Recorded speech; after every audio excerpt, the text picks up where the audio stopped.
വൃശ്ചിക രാശിയിലുള്ളവർ വളരെ ശ്രദ്ധിക്കേണ്ടതായ സമയമാണ്. വിഷാംശമേൽക്കുന്ന ഒരു സമയമാണ്. അത് മൂന്നാം തലമുറയിൽ ദോഷം. ബന്ധനാഗം മണ്ണെണ്ണ ഒഴിക്കുകയും ചെയ്താൽ അടിച്ചു കൊല്ലുന്നതിനേക്കാൾ ഭീകരമാണ് ബന്ധ് നീറുന്ന നാഗം.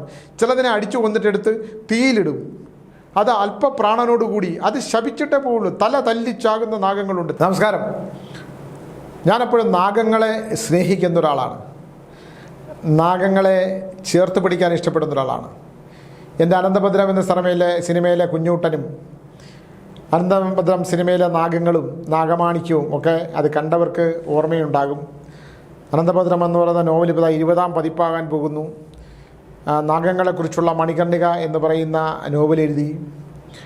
അപ്പോൾ അതുകൊണ്ട് നാഗങ്ങളെ കുറിച്ചിട്ടുള്ള ഏറ്റവും വിഷമകരമായ ഒരു കാര്യമാണ് ഞാൻ പറയാൻ പോകുന്നത്. 2 ദിവസമായിട്ട് 10 പേരെ നാഗം കൊത്തിയിട്ടുണ്ട്. 2 പേർക്ക് മൃത്യു സംഭവിച്ചു. നാഗങ്ങൾ ഏറ്റവും കൂടുതൽ പുറത്തിറങ്ങി വിഷം തൻ്റെ ശരീരത്തിലെ തൻ്റെ ശിരസിലെ വിഷം മനുഷ്യനിലേക്ക് പ്രവഹിക്കുന്നൊരു കാലമാണ്. എന്തുകൊണ്ടെന്നാൽ ഭൂമിക്ക് നാശം സംഭവിക്കുന്നൊരു കാലഘട്ടമാണ്. എന്തുകൊണ്ട്? ഈ പാറമേടുകൾ മുഴുവൻ പൊളിക്കുകയാണ്. പാറമേടുകൾ മുഴുവൻ പൊട്ടിച്ച് കളയുകയാണ്. ക്വാറികൾ ഉണ്ടാക്കുകയാണ്. നാഗങ്ങൾ ഏറ്റവും സുരക്ഷിതമായി താമസിക്കുന്ന, ഏറ്റവും സുരക്ഷിതമായി ഇണചേർന്ന് മുട്ടയിടുന്ന സ്ഥലമാണ് ഈ പാറമേടുകൾ. ആ പാറമേടുകൾ മുഴുവൻ പൊട്ടിച്ചില്ലാതാക്കി അതിൻ്റെ വംശത്തിന് നാശമുണ്ടാക്കുമ്പോൾ ഭൂമിയുടെ 7ാം നിലയിലുള്ള വാസുകി എന്ന് പറയുന്ന നാഗത്തിൻ്റെ കൊട്ടാരം, ആ നാഗത്തിൻ്റെ ആ ഇരിപ്പിടം പോലും ശിഥിലമാക്കുന്ന തരത്തിലുള്ള വെടിമരുന്നിങ്ങനെ പൊട്ടിച്ച് താഴേക്ക് വന്ന് അതിങ്ങനെ ഉരുൾപൊട്ടൽ പോലെ ഉണ്ടാക്കി കഴിയുമ്പോൾ നാഗങ്ങൾക്ക് നാശമുണ്ടാക്കുമ്പോൾ നാഗങ്ങൾ പ്രതികരിച്ച് തുടങ്ങുന്ന ഒരു കാലഘട്ടമാണ്. ഒരു കോറി നശിക്കുമ്പോൾ അവിടുന്ന് 360 കിലോമീറ്ററുള്ള ഭൂമിക്കടിയിലുള്ള 7ാം പാദം വെടിച്ചു കീറിപ്പോവും. പാതാളം വെടിച്ചു കീറിപ്പോവും എന്നാണ്. പാതാളത്തിൻ്റെ അധിപനായിട്ടുള്ള വാസുകി എന്ന് പറയുന്ന നാഗത്തിൻ്റെ കോപത്തിനിരയാവും. അതുകൊണ്ട് കോറി നടത്തുന്ന ഒരു കുടുംബവും 3ാം തലമുറയ്ക്ക് അപ്പുറത്തേക്ക് അവർക്കുണ്ടാകുന്ന സമ്പത്ത് നിലനിർത്താൻ പറ്റില്ല എന്നുള്ള കാര്യത്തിനകത്ത് എനിക്കൊരു സംശയവുമില്ല. ഞാനത് പറയാനൊട്ട് എനിക്ക് മടിയുമില്ല. കോറി നാശം സംഭവിക്കുന്ന, കോറികളെ നശിപ്പിക്കുന്ന, പാറമേടുകൾ നശിപ്പിക്കുന്നവർക്ക് ഇഷ്ടം പോലെ സമ്പത്തുണ്ടാകാം. പക്ഷേ 3ാം തലമുറയിൽ ക്യാൻസർ രോഗബാധ വരികയും നട്ടലിന് ക്ഷതമുണ്ടാക്കുകയും വംശത്തിന് നാശമുണ്ടാക്കുകയും ചെയ്യും. നിങ്ങൾക്ക് പണം ഉണ്ടാകുമായിരിക്കും, പക്ഷേ കോറി ബിസിനസ്, പാറ പൊട്ടിച്ച് കളയുന്ന, പാറ എന്ന് പറയുന്നത് ഈ നമ്മുടെ നാഗങ്ങളുള്ള ഉഗ്രനായിട്ടുള്ള ഉഗ്രവിഷമുള്ള അനന്തനും വാസുകിയും ശേഷനും പത്മനാഭനും നഞ്ചനും കമ്പലനും ശംഖുപാലനും ത്രിരാഷ്ട്രരും എന്നൊക്കെ പറയുന്ന ഉഗ്രനാഗങ്ങൾ, അഷ്ടനാഗങ്ങൾ ശക്തമായി ഭണമുയർത്തി അവർ ഈ നാഗത്തിൻ്റെ, നിങ്ങളൊന്ന് മനസ്സിലാക്കണം, നാഗം എന്ന് പറയുന്നത് അവർ ശത്രുക്കളല്ല. നമ്മളതിനെ കൊല്ലുകയാണെങ്കിൽ ഉണ്ടാകുന്ന വിപത്ത്. ഇന്നലെ എൻ്റെ ഒരു പ്രിയപ്പെട്ട സുഹൃത്തിനെ ഞാനിന്നലെ 24 ന്യൂസിൽ ഒരു പ്രോഗ്രാമിന് പോയിരുന്നു. ആ പ്രോഗ്രാമിന് പോയപ്പോൾ അവിടെ വെച്ചാൽ ഞാൻ ഒരു സുഹൃത്തിനെ പരിചയപ്പെട്ടു. അദ്ദേഹം വളരെ റേക്കിയൊക്കെ ചെയ്യുന്നൊരു മനുഷ്യനാണ്. എനിക്കിഷ്ടമായി. അദ്ദേഹം കുറേ നേരം എന്നോട് സംസാരിച്ച് പറഞ്ഞു, സ്വാമി നാഗങ്ങളെക്കുറിച്ച് പറയുമ്പോൾ ഞാൻ പറഞ്ഞു താങ്കളെ നാഗമന്ത്രം ജപിക്കണം എന്ന് പറഞ്ഞപ്പോൾ അദ്ദേഹം എൻ്റെ മുഖത്ത് കുറച്ചു നേരം നോക്കിയിരുന്നിട്ട് പറഞ്ഞു, സ്വാമി ഒരു മകളേ ഉള്ളൂ, ഞാൻ എന്തുകൊണ്ടത് പറഞ്ഞു എന്ന് എനിക്കറിയത്തില്ല. അപ്പോൾ ഞാൻ കുക്കിയിൽ പോയിട്ട് സർപ്പസംസ്കാര പൂജ ചെയ്യണം, തലക്കവേരി പോയി കുളിക്കണം, ചില ബന്ധനങ്ങളുണ്ടെങ്കിൽ ഞാനത് പറയാറുണ്ട്. ഒരുമാതിരിപ്പെട്ടവരുടെ അടുത്തല്ല, എൻ്റെ 99% ആൾക്കാരുടെ അടുത്ത് ഞാൻ പരിഹാരമില്ലാത്തതിന് ഇത് പറയാറുണ്ടെന്നുള്ള കാര്യത്തിന് എനിക്ക് വളരെ താല്പര്യമുള്ളതാണ് അങ്ങനെ പറയാൻ തന്നെ. അപ്പോൾ പുള്ളി പറഞ്ഞു, ഞാനൊരിക്കൽ എൻ്റെ വീട്ടിലൊരു നാഗം വന്ന് കയറി. ആ നാഗം വന്ന് കയറിയപ്പോൾ ഞാൻ ചെയ്തില്ല, പക്ഷേ എൻ്റെ വീട്ടിലൊരാൾ അതിൻ്റെ പുറത്ത് മണ്ണെണ്ണ ഒഴിച്ചു. 100% ദുരന്തമാണെന്ന് ഞാൻ അദ്ദേഹത്തിനോട് പറഞ്ഞു. അത് 3ാം തലമുറയിൽ ദോഷം. ബന്ധനാഗം മണ്ണെണ്ണ ഒഴിക്കുകയും ചെയ്താൽ അടിച്ചു കൊല്ലുന്നതിനേക്കാൾ ഭീകരമാണ് ബന്ധ് നീറുന്ന നാഗം. ചിലതിനെ അടിച്ചു കൊന്നിട്ടെടുത്ത് തീയിലിടും. അത് അല്പപ്രാണനോടുകൂടി അത് ശപിച്ചിട്ടേ പോവുള്ളൂ. തല തല്ലിച്ചാകുന്ന നാഗങ്ങളുണ്ട്, തല തല്ലി മരിക്കുന്നത്. ഞാനിപ്പോൾ പണ്ട് കാലത്ത് വിഷം തൊട്ട് മരിച്ച് മരണം സംഭവിച്ചാൽ വിഷം തൊടുന്നതിന് മുമ്പ് തന്നെ വിഷാചാരി വിഷം അരച്ചു തുടങ്ങും. ഇപ്പോൾ ഒരാളെ കൊണ്ടുവരും. ഈ തന്ത്രശാസ്ത്രങ്ങളെയൊക്കെ തള്ളിപ്പറയുന്നവരിത് കേൾക്കേണ്ടതാണ്. ആധുനിക സയൻസൊക്കെ പഠിച്ചവർ ഇവിടുത്തെ തന്ത്രമാന്ത്രികങ്ങളെ മുഴുവൻ തള്ളിപ്പറയുകയും തട്ടിപ്പുകാരാണെന്നും പറയുന്നവരോട് ഞാൻ പറയുകയാണ്, ഉണർന്നിരിക്കും വിഷാചാര്യൻ. ഉണർന്നിരുന്നിട്ട് മരുന്നുണ്ടാക്കി വയ്ക്കും. കൊണ്ടുവരും. ഈ ബോഡി കൊണ്ടുവരുമ്പോൾ ഇത്ര മണിക്കാണ് കടിച്ചത്, മരുന്ന് വെച്ച് ഉണർത്തിയെടുക്കും. ചിലർ ചെയ്യുന്നുണ്ട്, ചില നശിച്ചു പോയ തറവാടുകളിൽ ഞാൻ പോയിട്ടുണ്ട്. ഈ കടിച്ച നാഗത്തിനെ വരുത്തും തന്ത്രമന്ത്രാദികളിൽ. അദ്ദേഹം ഇങ്ങനെ ഇരുന്ന് ആ മന്ത്രം ചൊല്ലുമ്പം ഈ കടിച്ച നാഗം വന്ന് ആ വിഷം തിരിച്ചെടുക്കും. ഇത് മിത്താണെന്ന് പറയുന്നത്, ഇത് മിത്തല്ല, ഇത് സത്യമാണെന്ന് തെളിയിക്കുന്ന ഒരുപാട് തറവാടുകളിൽ സഞ്ചരിച്ചിട്ടുള്ള ആളും ബോധ്യപ്പെട്ട ആളെന്നുള്ള നിലയിലാണ് ഞാനത് എൻ്റെ നോവലുകളിൽ എഴുതിയിട്ടുമുണ്ട്, എൻ്റെ അനുഭവകഥകളിൽ ഞാനത് എഴുതിയിട്ടുണ്ട്. ആ നാഗം തലയടിച്ചിട്ട് ഈ കല്ലിൽ തലയടിച്ച് മരിക്കും. ആ തലയടിച്ച് മരിച്ചു കഴിഞ്ഞാൽ, ആ വിഷം തിരിച്ചെടുത്ത് തലയടിച്ച് മരിച്ചു കഴിഞ്ഞാൽ അതിൻ്റെ ആരൂഢം ചിതറിപ്പോവും എന്നാണ്, ആരൂഢം പൊട്ടിപ്പോവും, വംശം തീർന്നു പോകും എന്നുള്ളതാണ്. നമ്മൾ ഈ ഭൂമിയെ നശിപ്പിക്കുമ്പോൾ, നാഗക്കാവുകൾ നശിപ്പിക്കുമ്പോൾ, നാഗക്കാവുകൾ ഇടിച്ചു നിരത്തി വീടുകൾ വെക്കുമ്പോൾ, നാഗക്കാവിലെ മണ്ണെടുത്തുകൊണ്ട് മറ്റുള്ളിടത്ത്, ഞാനിത് പലപ്പോഴും സംസാരിച്ചിട്ടുള്ളതാണ്. ഇതെല്ലാം തന്നെ മഹാദുരന്തമാണ്, മഹാദുർവിധിയാണ്. ആ മഹാദുർവിധി മറികടക്കാൻ നിങ്ങൾക്ക് പറ്റില്ല. എന്തുകൊണ്ടാണ് ഈ ബ്രിട്ടനിലാണെന്ന് തോന്നുന്നു മെഡിക്കൽ സയൻസ് ഉണ്ടായത്? എന്തുകൊണ്ടാണ് മെഡിക്കൽ സയൻസിൻ്റെ എംബ്ലം രണ്ട് നാഗങ്ങളായിട്ട് ഇങ്ങനെ പണം ഉയർത്തിയ നാഗങ്ങളായിട്ട് കാണിച്ചിരിക്കുന്നത്? ഈ ശാസ്ത്രം മെഡിക്കൽ സയൻസിനെ ഇങ്ങനെ തള്ളിക്കളയുള്ളൂ. ഇന്നും ചില പച്ചില മരുന്നുകൾ ശക്തി ഇവിടുത്തെ ഏതെങ്കിലും ആധുനിക മെഡിക്കൽ സയൻസിനുണ്ടോ? പച്ചില മരുന്നിൻ്റെ ശക്തി, അഗസ്ത്യർ വനത്തിലെ ചില പച്ചില മരുന്നുകൾ, ആ പച്ചില മരുന്നിൻ്റെ ശക്തി ഇവിടുത്തെ ആധുനിക ശാസ്ത്രത്തിൽ ഇന്നും കണ്ടുപിടിക്കാൻ പറ്റാത്ത തരത്തിലുള്ള വലിയ മെഡിക്കൽ മരുന്നുകളുണ്ട്, സസ്യങ്ങൾ.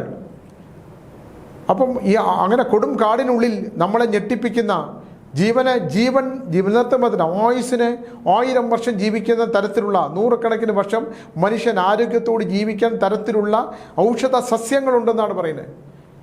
ചില താളിയോലക്കെട്ടുകളൊക്കെ വായിച്ചാൽ നമുക്ക് മനസ്സിലാവില്ല, അതിനകത്ത് അവിടെ റൂട്ട് വഴി വരെ പറഞ്ഞിട്ടുണ്ട്. അപ്പോൾ എന്തുകൊണ്ടാണ് ഈ നാഗങ്ങളെ ഇങ്ങനെ വെക്കാനുള്ളതിൻ്റെ കാരണം? ഒരു കുളത്തിലെ ജലം കുടിച്ചാൽ, ഒരു ജലാശയത്തിൻ്റെ വശത്തെ അവിടെ ജലം കുടിച്ചാൽ രോഗത്തിന് മാറ്റമുണ്ടാകുന്നു. അവിടെ പരീക്ഷണത്തിൽ കണ്ടെത്തി അതിനെ ചുറ്റും പരിസരത്തും ഒരുപാട് നാഗങ്ങൾ ഉള്ളത് കൊണ്ടാണ് ഇതിനകത്ത് ഔഷധങ്ങൾക്ക് സുഖമുണ്ടാകുന്നത്, രോഗങ്ങൾക്ക് സുഖമുണ്ടാകുന്നത് കൊണ്ടാണെന്ന് കണ്ടുപിടുത്തത്തിലൂടെയാണ് മെഡിക്കൽ സയൻസിൻ്റെ എംബ്ലം നാഗങ്ങളെ വെച്ചേക്കുന്നത്. ഇത് പല ഡോക്ടർമാർക്കും അറിഞ്ഞൂടാ, അവരതൊന്നും നോക്കില്ലല്ലോ. അതിൻ്റെ എംബ്ലം അതുകൊണ്ടാണ് അങ്ങനെ വെച്ചേക്കുന്നതാണ് നമ്മുടെ പൂർവികരായിട്ടുള്ള ഒരുപാട് പേര് പറയുന്നത്. അപ്പം നാഗങ്ങൾക്ക് ഭയങ്കര സ്വാധീനമുണ്ട്. ഇപ്പോൾ എന്താണ് വിഷയം? നാഗങ്ങൾ ഈ മണ്ണെണ്ണ വെച്ച് കത്തിച്ച വീട്ടിലെ അതിൻ്റെ തെക്കുഭാഗത്തായിട്ട് പണം പൊളിച്ചിട്ടിട്ട് പോകും. സാന്നിധ്യം അറിയിക്കുന്നതാണ്. ഞാനിവിടെ തന്നെ ഉണ്ട്. നീ എൻ്റെ കുടുംബത്തിലെ, എൻ്റെ വംശത്തിലെ ഒരാളെ എടുത്ത് അഗ്നിയിലിട്ടിട്ടുണ്ടെങ്കിൽ, മണ്ണെണ്ണൊഴിച്ച് വെന്ത് നോവിച്ചിട്ടുണ്ടെങ്കിൽ, അതിൻ്റെ തൊലി പൊള്ളി നശിപ്പിച്ചിട്ടുണ്ടെങ്കിൽ, ഇതുകൊണ്ട് എനിക്കൊരു ഫലം, നിൻ്റെ കുടുംബത്തിൽ ഞാൻ കാരണം ഒരു മൃത്യു അല്ലെങ്കിൽ അതിന് സമാന്തരമായിട്ടുള്ള ഒരു രോഗം തന്നേ പോവുള്ളൂ, ഇല്ലെങ്കിൽ ഒരു മൃത്യു തന്നേ പോവുള്ളൂ എന്നുള്ള ലക്ഷണമാണ്. ഞാൻ പറഞ്ഞു, അദ്ദേഹത്തിനടുത്ത് കുക്കിയിൽ പോയി സർപ്പസംസ്കാര പൂജ ചെയ്താൽ പരിഹാരമാവുന്നേ ഉള്ളൂ.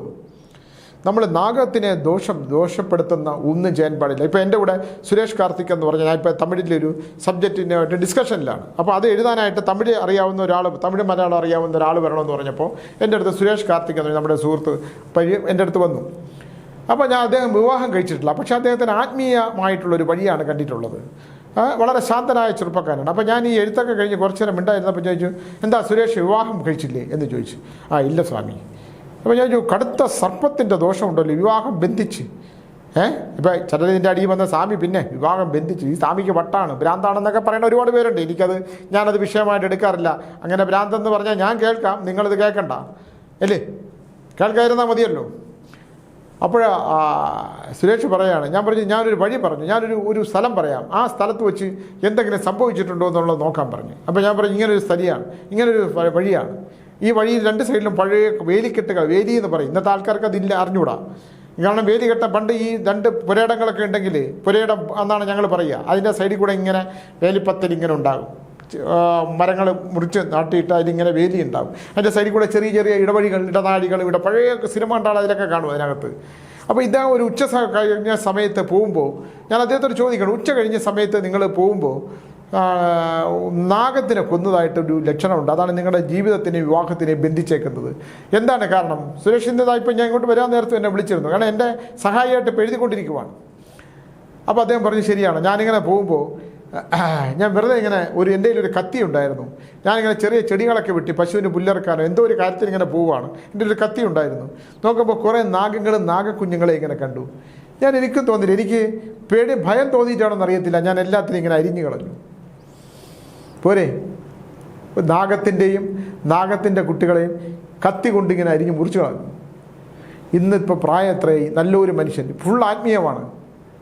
അപ്പോൾ ഞാൻ പറഞ്ഞു, ഇതിന് പരിഹാരം കുക്കി സുബ്രഹ്മണ്യത്തിലെ സർപ്പസംസ്കാരം കൊണ്ട് ചെയ്തോന്ന് മതിയാവില്ല, എന്തായാലും അത് ചെയ്തു നോക്കൂ, ചെയ്തിട്ട് നമുക്ക് മറ്റെന്തെങ്കിലും ഉണ്ടെങ്കിൽ നോക്കാം എന്ന്. അദ്ദേഹം നിശബ്ദനായി എൻ്റെ മുമ്പിൽ നമ്മൾ നിശബ്ദനായിട്ട് കുറേ നേരം എൻ്റെ മുമ്പിലിരുന്നു. ചില കാര്യങ്ങൾ, ചിലതിനൊന്നും പരിഹാരങ്ങളില്ല. അപ്പോൾ എന്തുകൊണ്ടത് ചെയ്തു? അപ്പോൾ ടീച്ചർ എന്നോട് ചോദിച്ചു, കല ടീച്ചർ ചോദിച്ചു, എന്തുകൊണ്ടാണ് അദ്ദേഹം അത് ചെയ്തത്? അപ്പോൾ ഞാൻ പറഞ്ഞു, അദ്ദേഹത്തിൻ്റെ പൂർവ്വജന്മം എടുക്കണം. പൂർവ്വജന്മം എടുക്കണമെങ്കിൽ എടുത്താൽ മാത്രമേ ഇത് ഇങ്ങനെ പറ്റുള്ളൂ. എൻ്റെ അടുത്ത് ഒരാൾ വന്നു, അയാൾ സന്താനങ്ങളില്ല, ഒരു വൃത്തികെട്ട സ്വഭാവമെന്ന് ഞാൻ പറയുന്നില്ല അത്. അപ്പം സന്താനങ്ങളില്ലാതെ ഇരുന്ന സമയത്ത് ഇദ്ദേഹത്തോട് ഞാൻ പറഞ്ഞു, തിരുനാഗേശ്വരം ക്ഷേത്രത്തിൽ പോയി ഒരു പരിഹാരം ചെയ്ത് നോക്കാം, ഇല്ലെങ്കിൽ നാഡീശാസ്ത്രത്തിൽ പോയിട്ടൊന്ന് എടുത്ത് നോക്കാമെന്ന് പറഞ്ഞ് നാഡീശാസ്ത്രം എടുത്തപ്പോൾ, പണ്ടത്തെ പോലെ നാഡീശാസ്ത്രം ഇപ്പോൾ വളരെ കൃത്യമാവണം എന്നില്ല, എടുത്തപ്പോൾ ഇദ്ദേഹം ഒരു സ്ഥലത്ത് ജനിക്കുകയും അവിടെ നാഗങ്ങളെ മുഴുവൻ തീയിട്ട് നശിപ്പിക്കുകയും, അത് മാത്രമല്ല അതിനു മുമ്പ് അവിടുത്തെ ഗുണ്ടകളൊക്കെ കൊണ്ടുവന്നിട്ട് ഈ നാഗക്കാവിലിട്ട് നശിപ്പിക്കുകയും ചെയ്തു എന്നാണ്. അപ്പം ഈ ജന്മത്തിൽ പുള്ളിക്ക് സന്താനങ്ങൾ ജനിക്കില്ല എന്നാണ് അതിനകത്ത് പറഞ്ഞത്. അതിൽ എന്നെ അത്ഭുതപ്പെടുത്തിക്കൊണ്ട് പരിഹാരം ചെയ്തതിന് ശേഷം അത് ഇരട്ട കുട്ടികൾ ജനിക്കുകയും ആ കുട്ടികളുടെ രണ്ട് മുഖവും നാഗങ്ങളെ പോലെ ഇരിക്കുകയും ചെയ്തു. ആ പുള്ളി വ്യക്തിപരമായി വളരെ മോശമാണ്, ഇപ്പോഴും മോശമാണ്, ആൾക്കാരെ പറ്റിച്ചും ചതിച്ചും വഞ്ചിച്ചും ഒക്കെ ജീവിക്കുന്ന ആളാണ്. അദ്ദേഹത്തിൻ്റെ ജീവിതത്തിൻ്റെ അവസാന കാലം കിട്ടുന്നതൊക്കെ വളരെ എന്താണെന്ന് എന്നെക്കുറിച്ച് എനിക്ക് നല്ല ധാരണയുണ്ട്. പക്ഷേ അദ്ദേഹത്തിന് 2 നാഗത്തിൻ്റെ മുഖമുള്ള 2 കുട്ടികളെ കിട്ടി ഒറ്റ പ്രസവത്തിനകത്ത്. അത് ഒരു പക്ഷേ അദ്ദേഹത്തിൻ്റെ ഭാര്യയുടെ പുണ്യം കൊണ്ടാകാം. ഇയാൾക്കത് കിട്ടില്ല, ഈ കുട്ടികളെ അനുഭവിക്കാനും പറ്റില്ല. അയാൾ കർമ്മം വളരെ മോശമായ കർമ്മമുള്ള ആളാണ്, സത്യസന്ധത ഇല്ലാത്തതാണ്. ജീവിതത്തിൽ സത്യസന്ധത ഇല്ലാത്തവർക്ക് നാഗങ്ങൾക്ക് തന്നെ കൊടുക്കുന്ന ശിക്ഷയുണ്ട്, അതങ്ങനെയാണ്. അപ്പോൾ ഇതുകൊണ്ട് ഇപ്പോൾ ഞാനിത് പറയാനുള്ള ഒരു പ്രധാനപ്പെട്ട കാരണം, വാവാ സുരേഷിനെ പോലെയുള്ള ആൾക്കാർ സ്വന്തം ജീവൻ പണയം വെച്ച് നാഗങ്ങൾ ഭൂമിയിലേക്ക് ഇറങ്ങി മനുഷ്യനെ കൊല്ലുന്നു. കാരണം അതിൻ്റെ വിഷം നിറഞ്ഞിട്ട് അതിനെ ഉപദ്രവിക്കാൻ മനുഷ്യൻ്റെ പാദത്തിൻ്റെ ചില വേർപ്പുകൾ, ചില ഗന്ധങ്ങൾ, മനുഷ്യൻ്റെ ഗന്ധങ്ങൾ അതിനറിയാൻ പറ്റും. നാഗങ്ങളെ നശിപ്പിച്ചതാണോ എന്നുള്ളത് അറിയാൻ പറ്റും. അത് കണ്ടേ, ഒരു കിടന്നുറങ്ങിയ കുട്ടിയെ തന്നെ കൊന്നുകളഞ്ഞു.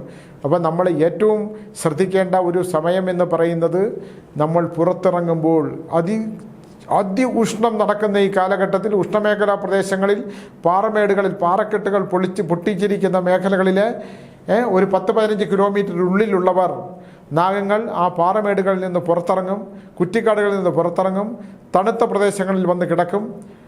ഇപ്പം എൻ്റെ വീടിൻ്റെ ചുറ്റും മുളയും കാടും ഒക്കെ ആയതുകൊണ്ട് ടീച്ചർ 2 ദിവസമായിട്ട് ഭയങ്കര ഭയമാണ്. ഞാൻ ഒന്നും പേടിക്കേണ്ട ആവശ്യമില്ല, അതവിടെ കിടന്നോളും, നമ്മളതിനൊന്നും ചെയ്യാൻ പോകണ്ട. കാരണം നമ്മൾ സർപ്പത്തിനെ ആരാധിക്കുകയും സർപ്പമന്ത്രം ജപിക്കുന്നവരുമാണ്. നിങ്ങളൊന്നും ചെയ്യേണ്ട.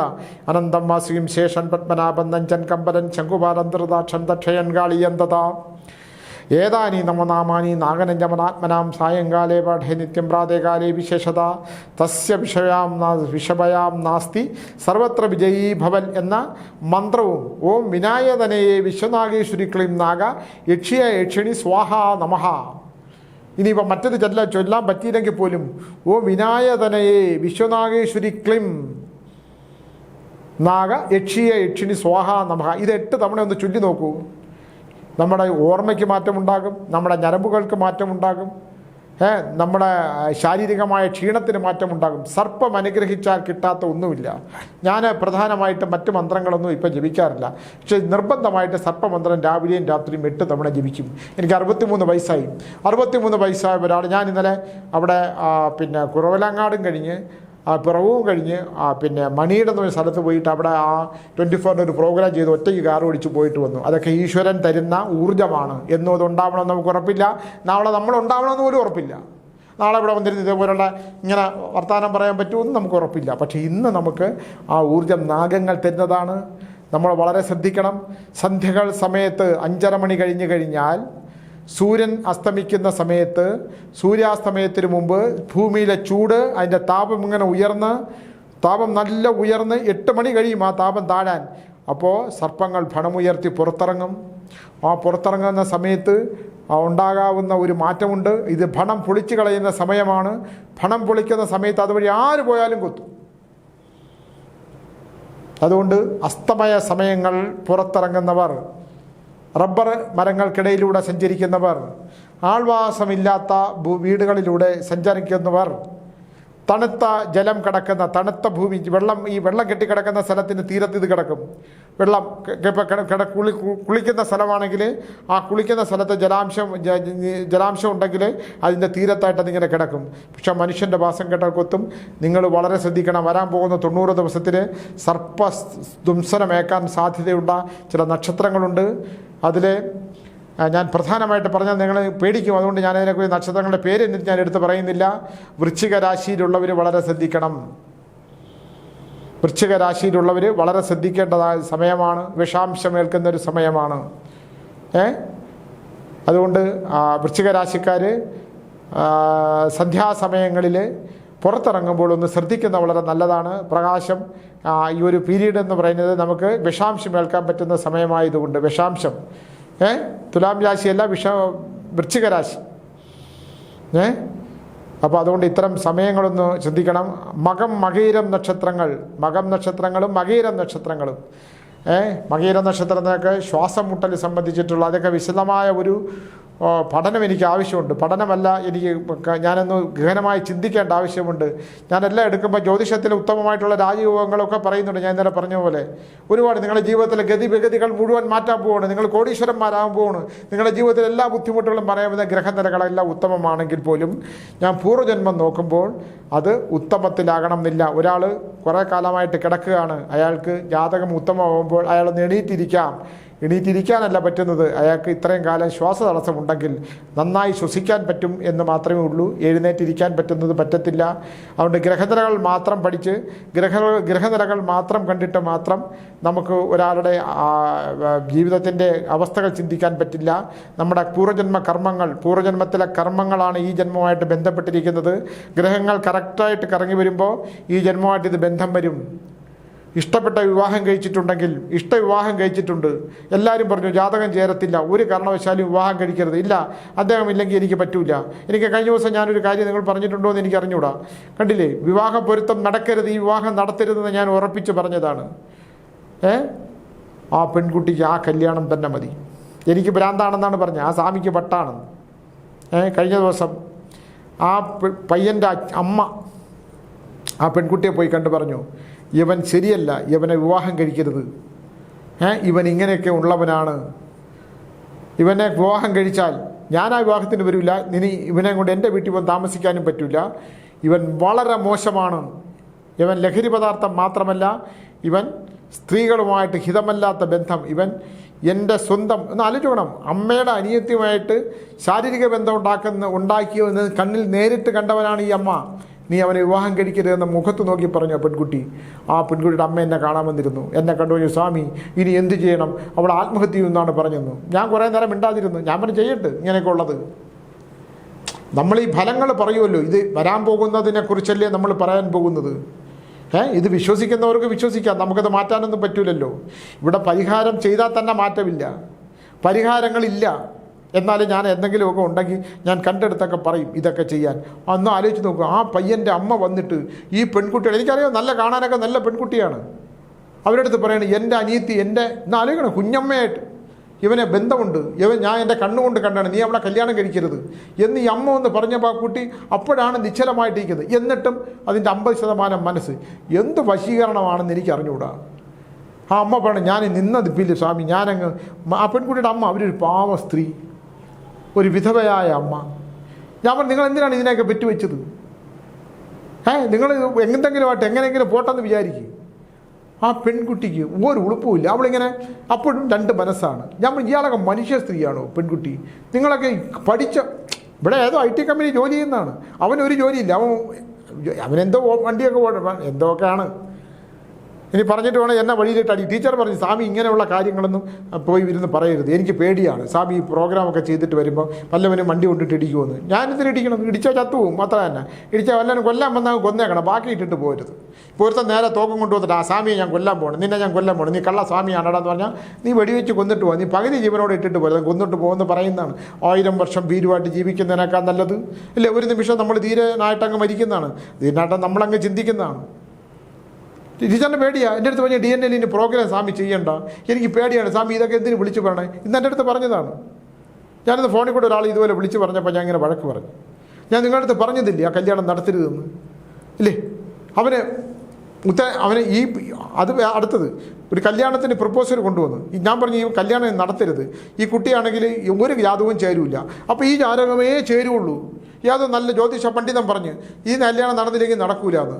എന്നെ വന്ന് കണ്ടപ്പോൾ ഞാൻ പറഞ്ഞു ഇത് നടക്കൂല, നിങ്ങൾ നടത്തരുത്, ഇത് നടത്തിയ വലിയ ബുദ്ധിമുട്ടാവും. കാരണം ഈ വിവാഹം ഒരു കാരണവശാലും പൊരുത്തമൊക്കെ ഉണ്ട്, ഞാൻ ഇല്ലാന്നൊന്നും പറയുന്നില്ല. അപ്പോൾ ഞാൻ ഷാമിൻ്റെ കൊടുത്തപ്പോൾ ഷാം പറഞ്ഞു ഇത് പൊരുത്തമുണ്ട്, നടത്തില്ല, മധ്യമത്തിലൊക്കെ നടത്താം. ഞാൻ മധ്യമ പൊരുത്തമൊന്നും എടുക്കുകയില്ല.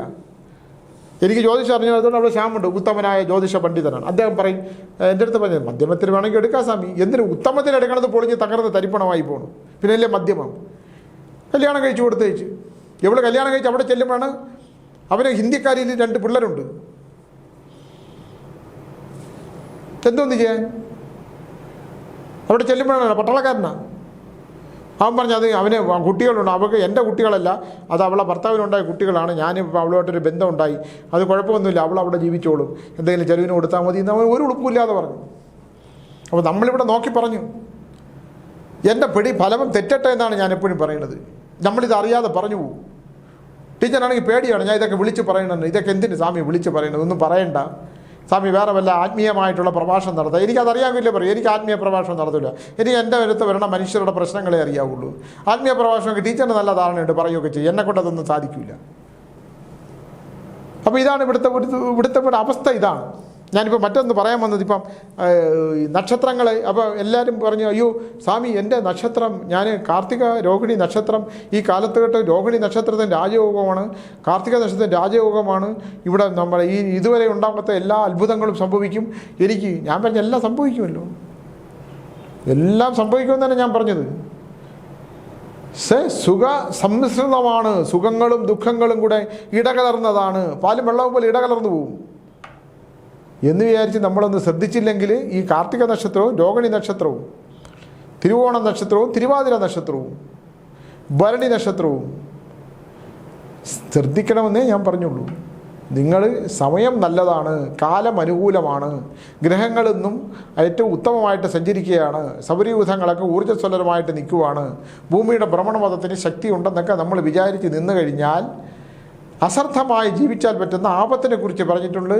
അശ്വതി നക്ഷത്രക്കാരെക്കുറിച്ച് ഞാൻ പറഞ്ഞു. അശ്വതി നക്ഷത്രം വിശാഖം നക്ഷത്രമായ എൻ്റെ അവസ്ഥ പറഞ്ഞു. ഞാൻ വളരെ ശ്രദ്ധിക്കേണ്ട സമയമാണ്, വളരെ ശ്രദ്ധിക്കേണ്ട സമയമാണ് ഞാൻ. വിശാഖം നക്ഷത്രം, വിശാഖത്തിലെ വൃശ്ചികവും തുലാരാശിയുണ്ട്, ആദ്യത്തെ മുക്കാലും പിന്നത്തെ കാലും. തുലാരാശിയാണെങ്കിൽ ഗ്രഹങ്ങളൊക്കെ മാറ്റമുണ്ടെങ്കിലും ശനിയുടെ സഞ്ചാരം എത്ര ഉത്തമത്തിൽ നമുക്ക് എടുക്കാൻ പറ്റില്ല. അതുകൊണ്ട് മനുഷ്യനെല്ലാം തന്നെ കടന്നു പോകുന്ന വഴികളെക്കുറിച്ചൊരു ധാരണ ഉണ്ടെങ്കിൽ വളരെ നല്ലതാണ്. ഓരോ നക്ഷത്രങ്ങളും ഞാൻ ഗണിച്ച് പറയാം, നിങ്ങൾ നിസ്സാരമായിട്ട് കളയരുതെന്നാണ് എനിക്ക് പറയാനുള്ളത്. പരിഹാരക്രിയകളിലൂടെ ഞാൻ പറഞ്ഞുതരാം. ഈ പറഞ്ഞ നക്ഷത്രങ്ങളെക്കുറിച്ചുള്ളത് തന്നെ ഞാൻ ചില പരിഹാരക്രിയകളിലൂടെ പറഞ്ഞു തരാം. അത് അമ്പലത്തിൽ പോയി ലക്ഷക്കണക്കിന് പൂജ ചെയ്യാനുള്ളതല്ല, നമ്മൾ സ്വയം എന്താണ് ചെയ്യാൻ പറ്റുന്നതിനെക്കുറിച്ച് പറയാം. ചില സ്വപ്ന ദർശനങ്ങൾ, വെളുപ്പിന് ചില സ്വപ്നങ്ങൾ കാണും നമ്മൾ. ആ സ്വപ്നങ്ങളുടെ പരിണത ഫലം കൂടി എടുക്കണം. ഈ നായ്ക്കൾ രാത്രി കിടക്കുമ്പം ഈ കാർത്തിക രോഹിണിയും തിരുവാതിര തിരുവോണം ഭരണി ഈ അശ്വതി നക്ഷത്രങ്ങളൊക്കെ രാത്രി നായ്ക്കൾ ഓലിയിടുന്നത് മോങ്ങിക്കരയുന്നത് കേൾക്കുന്നുണ്ടെങ്കിൽ നിങ്ങളൊന്ന് ശ്രദ്ധിക്കണം. കാരണം നമ്മുടെ വീട്ടിലേക്ക് കാലൻ്റെ സഞ്ചാരമുണ്ട്. നമ്മുടെ വീടിൻ്റെ അതിർത്തികൾ വഴി തെക്ക് ഭാഗത്ത് നിന്ന് പടിഞ്ഞാറേക്ക് കാലൻ്റെ സഞ്ചാരമുണ്ടെന്നാണ്. അത് ഒന്നുകൂടെ ശ്രദ്ധിക്കണം. ഞാൻ വിശദമായി പറയാൻ കഴിയുമെന്ന് വിചാരിച്ചുകൊണ്ട് ഇനിയും കാണാൻ കഴിയുമെന്ന് പറഞ്ഞുകൊണ്ട് നിർത്തുന്നു. നമസ്കാരം.